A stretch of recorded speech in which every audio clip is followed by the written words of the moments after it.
Praise the Lord. ഈ വർഷത്തിലെ ഏറ്റവും ഒടുവിലത്തെ മാസത്തിൻ്റെ ആദ്യ ദിനത്തിലാണ് നമ്മളായിരിക്കുന്നത്.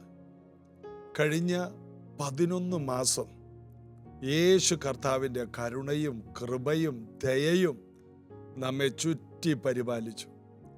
നമ്മൾ പോയിടത്തെല്ലാം കർത്താവ് കൂടിയിരുന്നു. നാം ചോദിച്ചതിലും നനച്ചതിലും അധികമായിട്ടാണ് കർത്താവ് നമുക്ക് വേണ്ടി പ്രവർത്തിച്ചത്.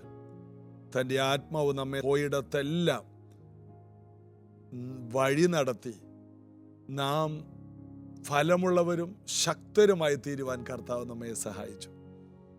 കർത്താവിന് വീണ്ടും മഹത്വം ഉണ്ടാകട്ടെ. ഈ ഡിസംബർ മാസം വലിയ തീരുമാനങ്ങൾ പുതുക്കേണ്ട, പുതിയ വർഷത്തിന് വേണ്ടി ഒരുങ്ങേണ്ട ഒരു മാസമായി നമുക്ക് ഒരുമിച്ച് വേർതിരിക്കാം. ജീവിതത്തിൽ വന്ന പാളിച്ചകൾ കണ്ടുപിടിക്കാനും ജീവിതത്തിൽ എന്തെല്ലാം തീരുമാനങ്ങൾ എടുക്കണമോ അതെടുക്കുവാനും വേണ്ടി ഈ 31 ദിവസവും നമുക്ക് കർത്താവിൻ്റെ സന്നിധിയിൽ ഒരുങ്ങാം. അങ്ങനെയെങ്കിൽ 2026 ഉല്ലാസത്തിൻ്റെ ജയത്തിൻ്റെ ഘോഷം മുഴങ്ങുന്ന വർഷമായി മാറും. അതുകൊണ്ട് നമ്മൾ പുതിയ ചിന്തകളോടെ പുതിയ പദ്ധതികളോടെ നമുക്ക് വിജയത്തിലേക്ക് നയിക്കപ്പെടാൻ സഹായിക്കട്ടെ.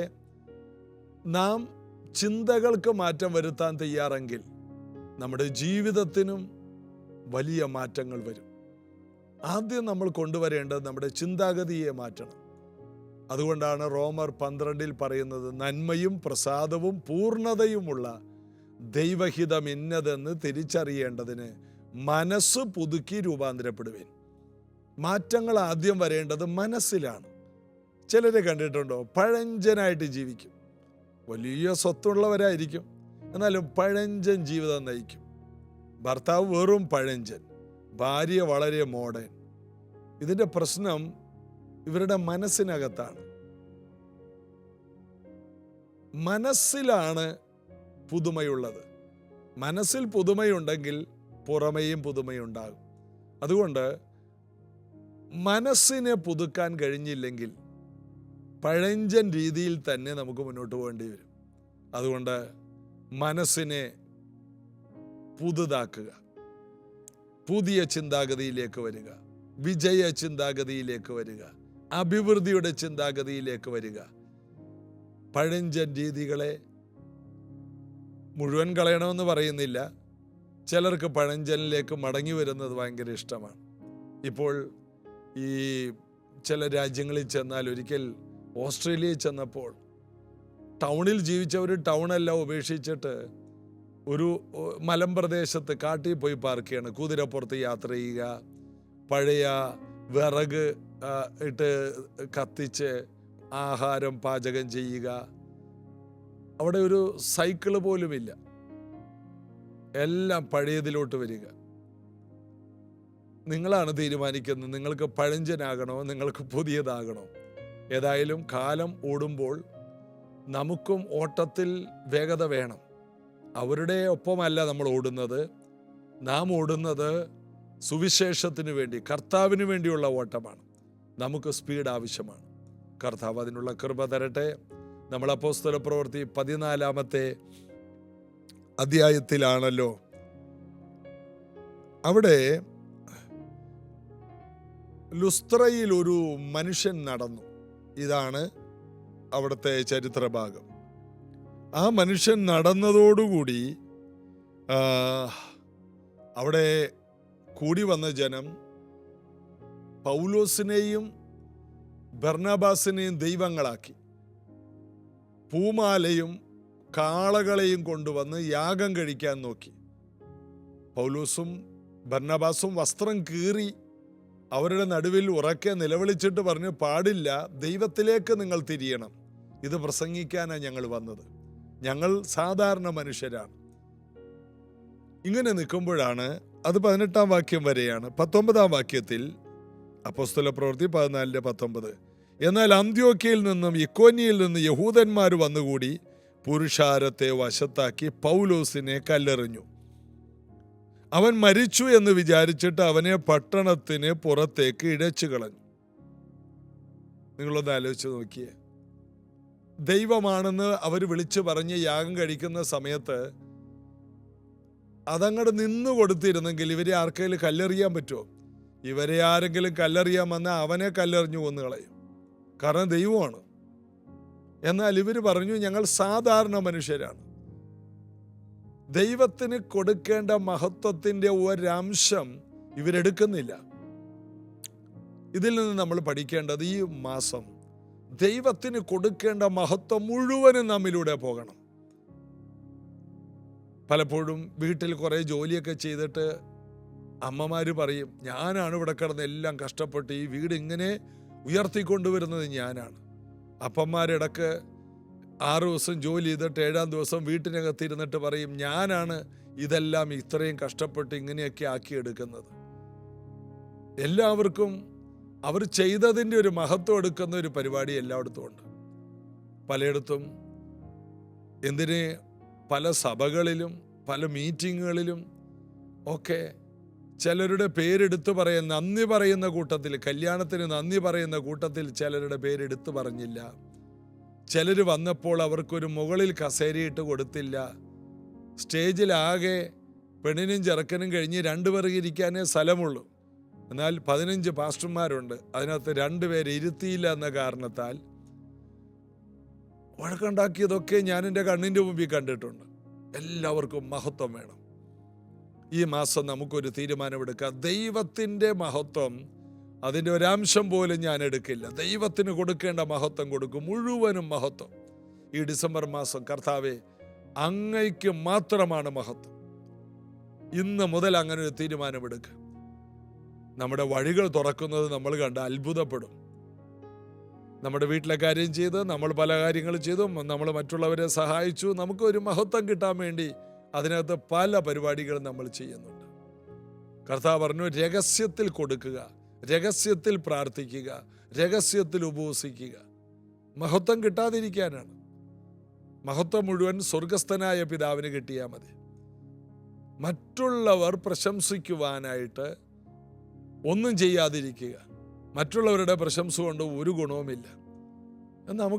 എനിക്ക് തോന്നുന്നു മലയാളികൾക്കാണ് ഈ ഒരു പ്രശ്നം തോന്നുന്നു. മറ്റൊരു രാജ്യത്ത് ഇങ്ങനൊരു വിഷയമേ ഇല്ല. ഓരോ രാജ്യത്തെ ദൈവദാസന്മാർ, അവർക്ക് പ്രത്യേകിച്ച് കസേരയൊന്നും വേണ്ട. പ്രസംഗം കഴിഞ്ഞ് അവർ സാധാരണക്കാരുടെ കൂടെ ആൾക്കൂട്ടത്തിലുണ്ടാകും. അവരെവിടെയെങ്കിലും നിന്ന് അവരുടെ കൂടെ സെൽഫി എടുക്കാൻ പോലും ആരും ചെല്ലില്ല. അവർക്കതിനോട് താല്പര്യമില്ല. അവർക്ക് സ്ഥാനങ്ങളില്ല, പ്രത്യേക കസേരകളില്ല. ഇത് മലയാളികളുടെ ഇടയിൽ ഇത് എനിക്ക് തോന്നുന്നത് ഇതൊരു പോരാട്ടമായിട്ട് വന്ന് കയറിയിരിക്കുകയാണ്.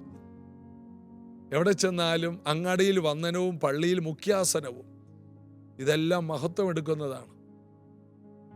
ഇവിടെ പൗലോസും ബർണബാസും വസ്ത്രം വലിച്ചു കീറി എന്നിട്ട് പറഞ്ഞു, ഞങ്ങൾ സാധാരണക്കാരാണ്. ഈ മകനെ സൗഖ്യമാക്കിയത് ഞങ്ങളല്ല, ഞങ്ങൾ എഴുന്നേക്കാനേ പറഞ്ഞുള്ളൂ, സൗഖ്യമാക്കിയത് കർത്താവാണ്. ഇങ്ങനെ ഒന്ന് പറഞ്ഞു നോക്കാമോ? ആരും വില വെക്കില്ല നമ്മളെ. മാത്രമല്ല, ഇതാ നോക്കിയേ, എന്നാൽ അന്ത്യോക്യയിൽ നിന്ന് ഇക്കോന്യയിൽ നിന്ന് യഹൂദന്മാർ വന്നുകൂടി പുരുഷാരത്തെ വശത്താക്കി പൗലോസിനെ കല്ലെറിഞ്ഞു. നമുക്ക് മഹത്വം ഒന്നും വേണ്ടെങ്കിലും ഉടനെ നമുക്ക് വില കുറഞ്ഞൊരവസ്ഥ പോലും വരാൻ സാധ്യതയുണ്ട്. എങ്കിലും തളരരുത്, ഇതൊക്കെ ഒരു ടെസ്റ്റാണ്. എന്നാൽ അവിടം കൊണ്ടൊന്നും പൗലോസിന്റെ ചരിത്രം തീരുന്നില്ല. അവൻ മരിച്ചു എന്ന് വിചാരിച്ചിട്ട് അവനെ പട്ടണത്തിന് പുറത്തേക്ക് ഇഴച്ചു കളഞ്ഞു. പിന്നെ കല്ലെറിഞ്ഞു കഴിഞ്ഞാൽ മരിച്ചു പോവില്ലേ? അവനെ പേപ്പർ ചുരുട്ടിയല്ല എറിഞ്ഞത്, സ്പോഞ്ച് വെച്ചല്ല എറിഞ്ഞത്. ഈ ഐസ് വീഴുന്ന സ്ഥലങ്ങളിൽ, മഞ്ഞ് വീഴുന്ന സ്ഥലങ്ങളിൽ മഞ്ഞിങ്ങനെ ഉരുട്ടിയിട്ട് ദേഹത്തോട്ട് എറിഞ്ഞു കളിക്കും. യൂറോപ്യൻ രാജ്യങ്ങളിലൊക്കെ ആ മഞ്ഞ് ആദ്യം പെയ്യുമ്പോൾ അത് കഴിഞ്ഞത് ഐസായി മാറും. അപ്പോൾ എറിഞ്ഞു കഴിഞ്ഞിട്ടുണ്ടെങ്കിൽ ദേഹം മുറിയും. ആരംഭ സമയത്ത് ഇതെല്ലാം കൂടി കൂട്ടി പിടിച്ചിട്ട് ആ വെള്ള കളറിൽ എറിയുന്നത് രസമാണ്. അങ്ങോട്ട് കൂടി എറിഞ്ഞു കളിക്കും. അങ്ങനത്തെ ഏറല്ല ഈ എറിഞ്ഞിരിക്കുന്നത്. ഈ ഏറെന്ന് പറഞ്ഞാൽ കല്ല് വലിച്ചെറിഞ്ഞു. ചെറിയ ബേബി മിറ്റിലല്ല വലിച്ചെറിഞ്ഞത്, അവിടെ കിടക്കുന്ന ഷെയ്പ്പ്ലെസ് ആയിട്ടുള്ള കല്ലുകൾ ഒത്തിരി പേര് ചേർന്ന് എറിഞ്ഞു. ഒരു പട്ടിയെ കല്ലെറിയുന്നത് പോലെ എറിഞ്ഞു. ശരീരത്തിലെ പല അസ്ഥികളും ഒടിഞ്ഞു. മൂക്കിൻ്റെ പാത്തിയൊക്കെ ഒടിഞ്ഞു കാണും. ശരീരം മുഴുവനും ചതവും മുറിവും ഒടിവും മാത്രം. ആള് തീർന്നു. ശ്വാസമില്ല. വലിച്ചിഴച്ചു കൊണ്ടുപോവുകയാണ് റോട്ടിൽ കൂടി. കല്ല് റോഡാണ്, ഷെയ്പ്പ്ലെസ് ആയിട്ടുള്ള കല്ല് റോട്ടിൽ കൂടി. ഈ മനുഷ്യനെ, നൂറുകണക്കിന് ആരോഗ്യ പ്രശ്നമുള്ളവനാണ്, ഒത്തിരി ഉപദ്രവങ്ങൾ നേരിട്ടവനാണ്, ശരീരത്തിന് ആരോഗ്യ പ്രശ്നം ഒത്തിരിയുള്ള ആളാ, വലിച്ചിഴച്ചു കൊണ്ടുപോയി. നോക്കണം, ഒത്തിരി വേദനകൾ. ഒരാളെ എഴുന്നേൽപ്പിച്ച കാര്യത്തിൽ, ഒരാളെ സൗഖ്യമാക്കിയതിന് കിട്ടിയതാണ്. സൗഖ്യമാക്കിയ ആളുടെ കൂടെ സെൽഫി എടുത്ത് ഇന്ന് കാണുന്നത് പോലെ ഇടാനൊന്നും ഈ പൗലോസിനൊന്നും താല്പര്യവുമില്ലായിരുന്നു. താനത് ചെയ്തു എന്ന് കാണിക്കുന്ന ആളല്ല. യേശു പറഞ്ഞതുപോലെ ഇതാരോടും പറയരുത്, മഹത്വമൊന്നും വേണ്ട, ഒരാൾക്ക് നന്മ കിട്ടിയാൽ മതി, ഞാനിത് ചെയ്തു എന്ന് പോലെ ആരും അറിയണ്ട. എന്നാൽ നിങ്ങൾ ചെയ്യുന്നതും പറയുന്നതും പുരമുകളിൽ ഘോഷിക്കപ്പെടുമെന്ന് ദൈവവചനം പറയുന്നു. അതുകൊണ്ടല്ലേ പൗലോസ് ചെയ്ത ഈ കാര്യങ്ങൾ ലോകം മുഴുവനും 2000 വർഷം കഴിഞ്ഞിട്ടും അറിയല്ലേ. ഇതാ പൗലോസിനെ വലിച്ചിഴച്ചു കൊണ്ടുപോയി. 20-ാം വാക്യം, എന്നാൽ ശിഷ്യന്മാർ അവനെ ചുറ്റി നിൽക്കയിൽ അവൻ എഴുന്നേറ്റു. പ്രശ്നങ്ങളുണ്ടാകും, വേദനകളുണ്ടാകും. എന്നാൽ ചുറ്റി നിൽക്കാൻ, കൈകോർക്കാൻ, പ്രാർത്ഥിക്കാൻ പറ്റിയ കുറച്ച് പേര് ചുറ്റുമുണ്ടെങ്കിൽ മരണത്തിൽ നിന്ന് പോലും പുറത്തു വരും. ശിഷ്യന്മാർ അവനെ ചുറ്റി നിന്നു. എന്തിനാ ചുറ്റി നിന്നത്? എഴുന്നേൽക്കാൻ, പ്രാർത്ഥിക്കുവാൻ, കരയുവാൻ. അവർ ഒരുമിച്ച് കൈകോർത്തു, കർത്താവേ, ഈ ദൈവഭൃത്യനെ എഴുന്നേൽപ്പിക്കണമേ, ഞങ്ങളുടെ അഭിഷിക്തനെ എഴുന്നേൽപ്പിക്കണമേ. അവർ കൈകോർത്തു. ചത്തെന്ന് കരുതി ബാക്കിയുള്ളവർ ഇട്ടേച്ചു പോന്നു. ഇനി കുഴിച്ചിട്ടോളാനാ പറഞ്ഞത്. ആൾക്കാരൊക്കെ പോയി. മരിച്ചു കിടക്കുന്ന ഒരാളെ കുറിച്ച് ഇനി തീർന്നു, ഇനിയിപ്പോൾ ഞങ്ങളുടെ ജോലി കഴിഞ്ഞു. എന്നാൽ ശിഷ്യന്മാർ പോയില്ല, അവർ ചുറ്റി നിന്നു. അവിടെ അത്ഭുതം ചെയ്തു. 2-3 പേർ എൻ്റെ നാമത്തിൽ കൂടിയാൽ ഞാനുണ്ടെന്ന് പറഞ്ഞ കർത്താവിൽ അവർ ആശ്രയിച്ചു. അവർ ചുറ്റി നിന്നു. ഒരാൾക്കൊരു പ്രശ്നം വന്നാൽ ഒന്ന് ചുറ്റി നിൽക്കാൻ ആരെങ്കിലും ഉണ്ടോ? അതിനാണ് സഭ. പലരും സഭായോഗത്തിന് വരില്ല, സഭയിൽ വരണമെന്ന് താല്പര്യമില്ല. ഓൺലൈനായിട്ട് സൂമിലാണ് വരുന്നത് പലരും. മാത്രമല്ല പിന്നെ യൂട്യൂബിലാവുമ്പോൾ സമയം പോലെ കണ്ടോളാം. ചുറ്റി നിൽക്കാൻ ആൾക്കാർ ഇല്ലാത്തവരാണ് ഇവർ. എന്നാൽ കൂട്ടായ്മയിലേക്ക് വരുന്നവരുടെ പ്രത്യേകത, അവർക്ക് ചുറ്റി നിൽക്കാൻ ആളുണ്ട്. അവരൊറ്റയ്ക്കല്ല. ഓൺലൈനായിട്ട് മാത്രം നിങ്ങളൊരു കൂട്ടായ്മയിൽ പങ്കെടുക്കരുത്. നിങ്ങൾക്ക് ചുറ്റി നിൽക്കാൻ ആൾക്കാർ വേണം. നിങ്ങൾ ഉപവാസ പ്രാർത്ഥനകളിൽ പങ്കെടുക്കണം, നേരിട്ട് പങ്കെടുക്കണം. സഭായോഗങ്ങളെ ഉപേക്ഷയായി വിചാരിക്കരുത്. വീട്ടിലിരുന്ന് കട്ടിലിൽ ചാരിയിരുന്ന് സഭായോഗത്തിൽ പങ്കെടുക്കരുത്. നിങ്ങൾ സഭായോഗത്തിൽ വന്ന് കർത്തൃമേശയിൽ പങ്കെടുക്കണം. ഈ മാസം മുതൽ നിങ്ങളുടെ വീട്ടിൽ വലിയ വിടുതലുകൾ നടക്കും. കർത്താവിൽ നമ്മൾ ആശ്രയിക്കണം. നിങ്ങൾക്കൊരു ലോക്കൽ ചർച്ചിൻ്റെ ആവശ്യമുണ്ട്. ചുറ്റി നിൽക്കാൻ ആൾ വേണം. ഒരിക്കലൊരു സഹോദരി, ഞാൻ ചോദിച്ചു, പ്രാർത്ഥനയ്ക്കൊക്കെ എന്താ വരാത്തെ? ഞാൻ പ്രാർത്ഥനയ്ക്ക് വരേണ്ട ആവശ്യമൊന്നുമില്ല, ഞാൻ ബെന്നിഹിന്നിൻ്റെ മീറ്റിങ്ങിലാണ് പങ്കെടുക്കുന്നത്. ഞാൻ ചോദിച്ചത് എങ്ങനെയാ? അത് ഓൺലൈനായിട്ടാണ്. ഞാൻ ബെന്നിഹിന്നിനാണ് സ്തോത്ര കാഴ്ചയൊക്കെ അയച്ചു കൊടുക്കുന്നത്. അങ്ങനെ ഒരു വലിയ അഭിമാനത്തോടെ പറഞ്ഞു. പിന്നീട് ഒരിക്കൽ വലിയ പ്രതികൂലത്തിലായപ്പോൾ എൻ്റെ അടുത്ത് വന്നു. എന്നാൽ ഞാൻ അവരോട് തിരിച്ച് പറഞ്ഞില്ല.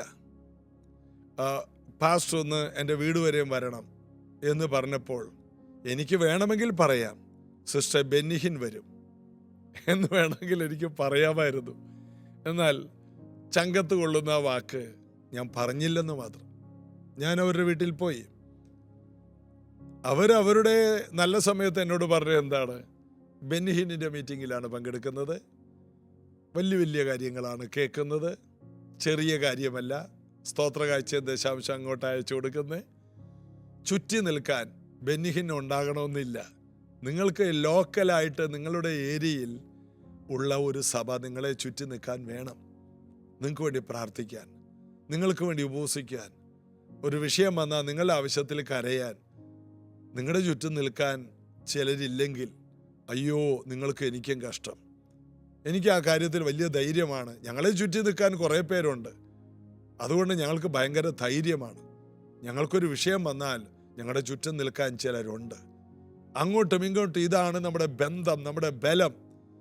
ശിഷ്യന്മാർ ചുറ്റി നിൽക്കയാൽ അവൻ എഴുന്നേൽക്കും. എന്നിട്ട് എന്ത് ചെയ്തു? പട്ടണത്തിൽ ചെന്നു. പിറ്റേന്നാൾ ബർന്നബാസിനോടുകൂടി ദർബയ്ക്ക് പോയി. സിമ്പിൾ. ഒരാഴ്ച പോലും ആശുപത്രി കിടന്നില്ല. കാല് പ്ലാസ്റ്റർ ഇട്ട് കിടക്കുകയാണ്, ശരീരം മുഴുവൻ ബാൻഡേജ് ആണെന്ന് പറഞ്ഞില്ല. അവനൊരു കുഴപ്പമില്ല. ചുറ്റി നിൽക്കുന്നവർ സ്ട്രോങ് ആണെങ്കിൽ ഒരു ബുദ്ധിമുട്ടും നമുക്കുണ്ടാകില്ല. സംഭവിച്ചതെല്ലാം വിടുതലായി മാറും. പ്രാർത്ഥിക്കുന്ന, വിശ്വസിക്കുന്ന, അഭിഷേകമുള്ള, പ്രാർത്ഥിച്ച് പുറത്തു കൊണ്ടുവരാൻ ശേഷിയുള്ള കുറച്ചു പേര് നമ്മുടെ ചുറ്റുമൊന്ന് നിന്നിരുന്നെങ്കിൽ വേഗത്തിൽ നമ്മുടെ കാര്യങ്ങളിലൊക്കെ ഒരു തീരുമാനമുണ്ടാകും. അതെ, ചുറ്റി നിന്നു. ഇതുപോലെയുള്ള അത്ഭുതങ്ങൾ അപ്പോസ്തല പ്രവൃത്തിയിലെ ഓരോ അധ്യായങ്ങളിലുമുണ്ട്. കല്ലേറുകൊണ്ട് മരിച്ച ഒരുവൻ ജീവിച്ചെന്ന്. പൗലോസ് ഒരാളെ ജീവിപ്പിച്ചു, എന്നാൽ പൗലോസിനെ കുറച്ച് ശിഷ്യന്മാർ ചേർന്നങ്ങോട്ട് ജീവിപ്പിച്ചു. അപ്പോസ്തലനെ ജീവിപ്പിച്ച ശിഷ്യന്മാരുണ്ട്. അതാണ് ഈ വായിക്കുന്നത്. എത്ര തകർച്ച വന്നാലും പുറത്തു കൊണ്ടുവരാൻ ശേഷിയുള്ള കുറച്ചു പേർ നമ്മുടെ ചുറ്റുമൊന്ന്, പ്രാർത്ഥിക്കുന്നവർ നമ്മുടെ ചുറ്റുമൊന്ന് നിൽക്കട്ടെ. നമുക്ക് പ്രാർത്ഥിക്കാം. ഈ മാസം മുതൽ അങ്ങനെ ആരംഭിക്കട്ടെ. ഏത് പ്രശ്നത്തിൽ നിന്ന് നമുക്ക് പുറത്തു വരാൻ കഴിയും. ധൈര്യപ്പെടുക. പ്രൈസ് ജനറേഷൻ മീഡിയയിലൂടെ കേൾക്കുന്ന നിങ്ങളോട് പറയാം, ഞങ്ങൾ നിങ്ങളുടെ ചുറ്റും നിൽക്കാം. ഞങ്ങൾ നിങ്ങൾക്ക് പ്രാർത്ഥനയുടെ കൂട്ടായ്മ തരാം. കർത്താവിൻ്റെ ബലമുള്ള കൈക്കീഴെ എപ്പോഴും നമുക്ക് ആശ്രയിച്ച് താണിരിക്കാം. പ്രാർത്ഥിക്കാം. യേശുവിൻ്റെ നാമത്തിൽ ഈ ഡിസംബർ മാസം മുതൽ വലിയ ജയം, വലിയ അഭിവൃദ്ധി, വലിയ ശക്തി, വലിയ കൃപ, വലിയ ദൈവപ്രവൃത്തി, വലിയ വിടുതലുകൾ ഈ മക്കൾ കാണട്ടെ. ഇന്ന് വരെ കാണാത്ത ദൈവപ്രവൃത്തികൾ ഈ ജനം കാണട്ടെ. ഇവരുടെ ചുറ്റും പ്രാർത്ഥിക്കാൻ ഒരു കൂട്ടം ഉണ്ടാകട്ടെ. ഇവർ പോകുന്ന ലോക്കൽ ചർച്ച് വളരെ അനുഗ്രഹിക്കപ്പെട്ട ഒരു കൂട്ടായ്മയായി വർദ്ധിച്ചു വരട്ടെ. പ്രൈസ് ജനറേഷനിലെ കുടുംബങ്ങൾ ഒറ്റക്കെട്ടായി നിന്നുകൊണ്ട് മറ്റൊരാളുടെ വീഴ്ചയിൽ അവരെ എഴുന്നേൽപ്പിക്കട്ടെ. ഇത് കേൾക്കുന്ന ഓരോ വ്യക്തികളുടെ പ്രശ്നങ്ങളിൽ പരിഹാരങ്ങളെ ഞങ്ങൾ പ്രഖ്യാപിക്കുന്നു. പൗലോസിനെ ചുറ്റി കുറച്ചുപേര് നിന്നപ്പോൾ തീർന്നുപോയവൻ വീണ്ടും ആരംഭിച്ചല്ലോ. ഇതുപോലെ തീർന്നുപോയ പലതിനെയും വീണ്ടും പുതുതായി ആരംഭിപ്പിക്കുന്ന ഒരു കൂട്ടം ജനം കൈകോർക്കുവാൻ എല്ലായിടത്തും ഉണ്ടായിരിക്കട്ടെ. അനുഗ്രഹിക്കുന്നു യേശുവിൻ നാമത്തിൽ. ആമേൻ. ഈ മാസം നിങ്ങളെ ചുറ്റി നിൽക്കാൻ ഞങ്ങൾ തയ്യാറാണ്. നിങ്ങളുടെ പ്രാർത്ഥന വിഷയങ്ങൾ അറിയിക്കുക. ഞങ്ങൾ നിങ്ങൾക്ക് വേണ്ടി പ്രാർത്ഥിക്കും. കമൻറ്റ് ബോക്സിൽ ഒരു ചെറിയ മെസ്സേജ് പ്രാർത്ഥനയ്ക്ക് വേണ്ടി ഇടുക. ഞങ്ങളത് വെച്ച് പ്രാർത്ഥിച്ചു കൊള്ളാം. കർത്താവ് അനുഗ്രഹിക്കട്ടെ. നാളെ ഇതേ സമയത്ത് ഒരുമിച്ച് കാണാം. God bless you.